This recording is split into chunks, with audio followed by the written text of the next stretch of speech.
Estimados alumnos, bienvenidos a la sesión virtual del curso Comunicaciones 1.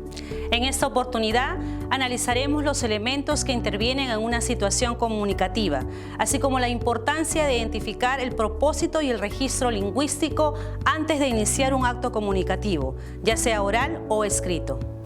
Empecemos.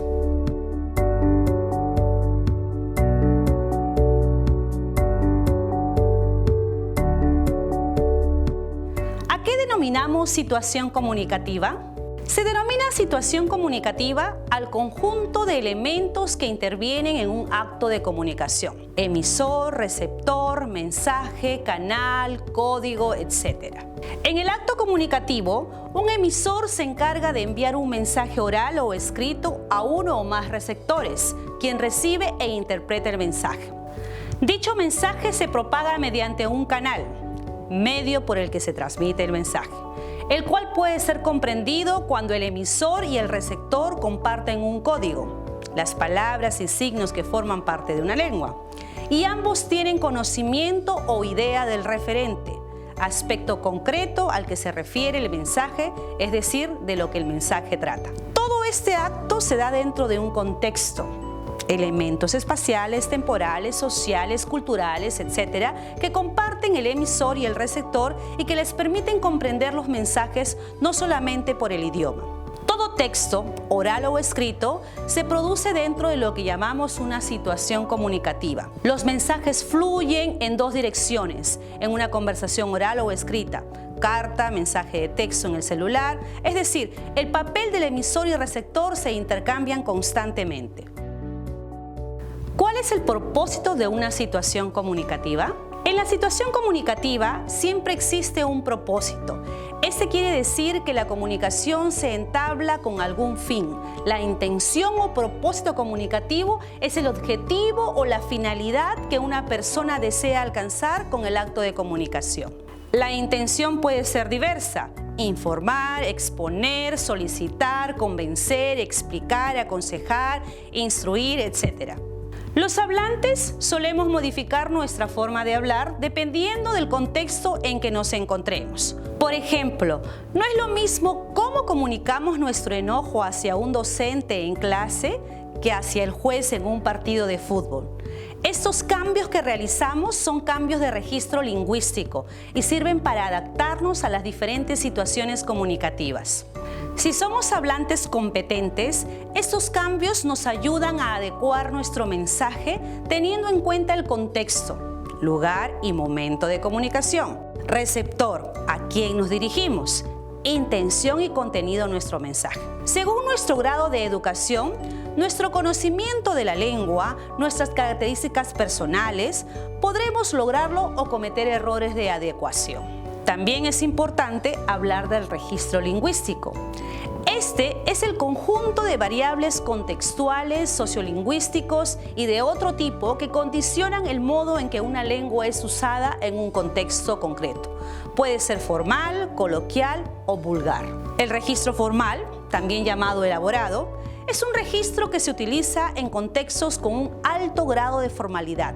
Se emplea, por ejemplo, en discursos políticos, sentencias jurídicas y en general en los textos escritos.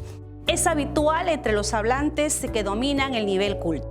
El registro coloquial, también llamado informal, se utiliza en un contexto informal, familiar y distendido. Usamos esta variedad en la conversación natural y cotidiana y se caracteriza por ser espontánea, relajada y expresiva. El registro vulgar es utilizado por personas con poco conocimiento de las normas lingüísticas, por lo que hacen un uso incorrecto de la lengua. Los interlocutores que hacen uso de un registro vulgar suelen cometer errores gramaticales, ortográficos, léxicos, fonéticos y otros errores típicos de la lengua informal. Para saber con exactitud cuáles son los registros de la lengua, nos vamos a centrar previamente en las variedades del idioma, ya que dichos registros pertenecen a una de ellas.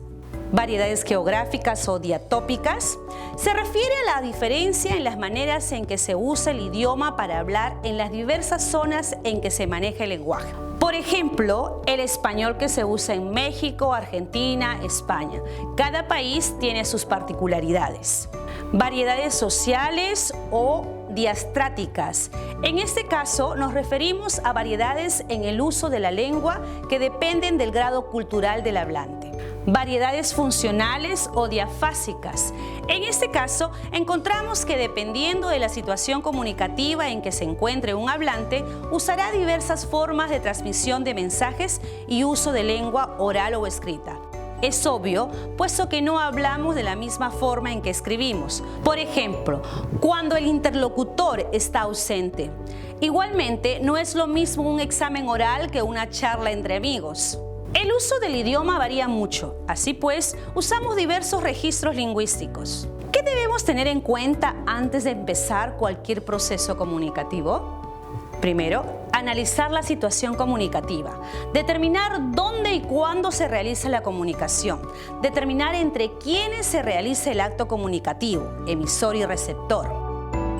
Analizar la intención comunicativa, determinar cuál es la intención del mensaje, informar, instruir, persuadir, enseñar, etc. Si es un texto escrito, tenemos que considerar la planificación, redacción y revisión. ¿Qué hacemos en la planificación? Analizamos la situación comunicativa, determinamos la intención del acto de comunicación y el lenguaje que utilizaremos, formal o informal, para finalmente organizar nuestro esquema de redacción. ¿Qué hacemos en la redacción? Al redactar, debemos considerar la solidez y pertinencia del contenido, su organización, la competencia léxico-gramatical, puntuación y ortografía. ¿Y qué hacemos en la revisión?